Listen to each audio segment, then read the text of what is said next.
Hello, Patriots. Okay, there's a lot of news to cover this week, but I want to talk about something that's going on in Minnesota and a little bit about something that happened in New Jersey. Not what happened last week, but something new that happened this week. It's another victory for Christie as New Jersey managed to pass a budget, and Christie, using a line item veto, cut enough spending out of the budget passed by the Democratic state legislature to, well, basically deliver a budget surplus and avoid a government shutdown.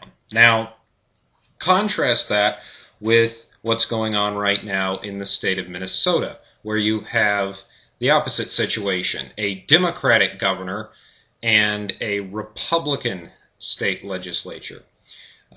Basically, on Thursday, Minnesota's government, at least the government shut down, basically. Certain critical functions were kept open, basically. You know, you still have police, let's see here, state health services, unemployment checks getting sent out, but apparently, this is going to affect tens of thousands of state employees. Anywhere from 22 to 23,000 state workers are going to have to be furloughed.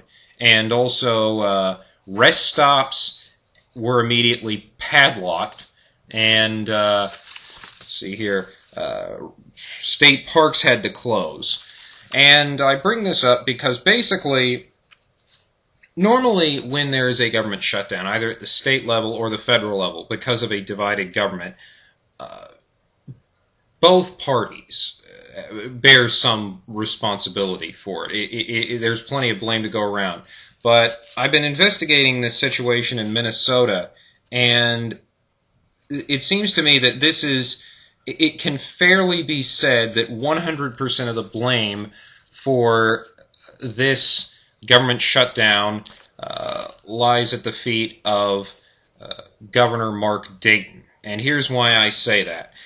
The Republican state legislature passed a budget in May. Now, the way they do things in Minnesota, like here in my home state of Texas, they pass budgets on a 2-year basis, so it's a biennial budget process. But in Minnesota, they do something interesting. Basically, they pass a series of budget bills. They don't just pass one big comprehensive budget. And it's interesting that what happened in Minnesota this week was basically the only bill the governor signed was an agriculture spending bill. All other sectors of the government are not funded because the governor vetoed all of the other budget bills passed by the Republican-controlled state legislature. So, Minnesota, like nearly all states, has a balanced budget requirement, and the Republican budget stayed within that. They passed a balanced budget, and the governor, again, he vetoed all of their bills except for the agriculture spending bill. And what that means... Well, first let me tell you a little bit about the dispute. First of all, Dayton, the governor, wants to raise taxes to cover the budget.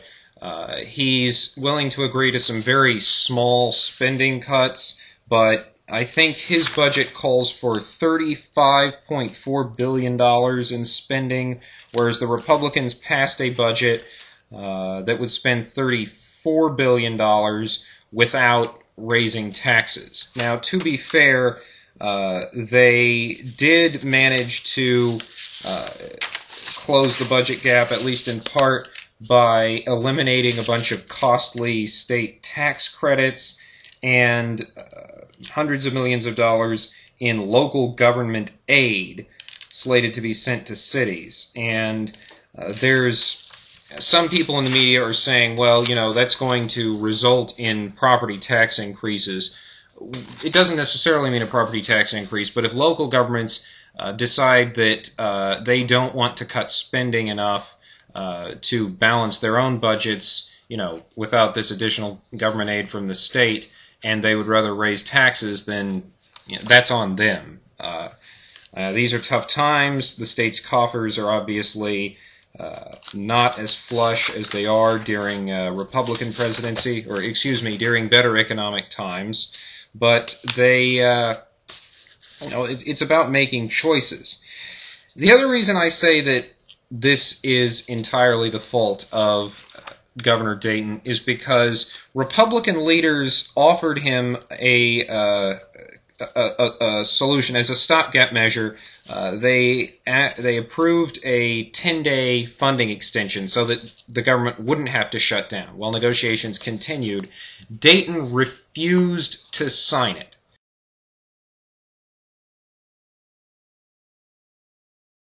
Really, Mark? Really? Everything that you could possibly think of? You could have avoided this. All you had to do was sign the balanced budget that the Republicans sent to you. But no. This was an ideological game. Let's face it. Dayton just wants to raise taxes. And by the way, this deal about raising taxes so that you won't have to cut spending more than a certain arbitrary level, it reflects a fundamental misconception that people on the left, especially and unfortunately those in government, have held for time immemorial. And that is that you can predict how much revenue you're going to get from a tax increase, or even that a tax increase will generate additional revenue. It doesn't always work out that way. And show me a time in history when an income tax increase at the federal or state level had generated the projected amount of additional revenue that could be tied directly to that tax increase. Show me one instance of that. But before I go, I want to quote some interesting statistics from this article in Mankato. I think it's pronounced Mankato Free Press. Okay, under Dayton's plan, basically, he estimates that more than $1.55 billion of the $1.8 billion in revenue raised from tax increases will come from a new 10.95% income tax bracket applied to all taxable income above $150,000 for individuals and $250,000 for married couples filing jointly. So all your income, everything you earn over $150,000, nearly 11% of that goes to the government. And that's just the state income tax. Now, to be fair, you can deduct that on your federal income tax returns. And, of course, the flip side of that coin is less money going into the federal government's coffers. So it's funny that we're having this debate over how to close the budget gap at the federal level. Meanwhile, these gimmicks at the state level are kind of, well, they're having a much underreported effect on that. But this is something that really caught my eye. Listen to this. The hit for average Minnesotans is relatively minimal, just under $21 a year for people earning between $46,000 and $60,000 a year. By comparison, the wealthiest 1% of Minnesotans, just over 26,000 taxpayers who take in more than $472,000 annually, would average an additional $20,760 in state income taxes annually. So, you would think that somebody making $500,000 a year could afford to pay an additional $21,000 in income taxes. You would think. But, if you do the math here, then think about this. People earning between $46,000 and $60,000 a year would pay only $21 more in taxes. But somebody making 10 times that amount would pay nearly 1,000 times more in taxes. How is that fair? Could somebody please explain to me how that can possibly be justified? I mean, good grief, especially when it's not even necessary. The Republicans in the state legislature showed that you can balance the budget without these tax increases that Dayton wants. If you live in Minnesota, and if you're one of these state employees that's going to be furloughed because of this shutdown, then, you know, if you think I'm unfair in blaming this all on Dayton, then please comment below, reply via your own YouTube video, because I don't see how any fair-minded person could blame this on anyone but the governor. And it's kind of disgusting. This governor was very narrowly elected. He won by less than 9,000 votes out of more than 2.1 million cast. Got something like 43% of the vote.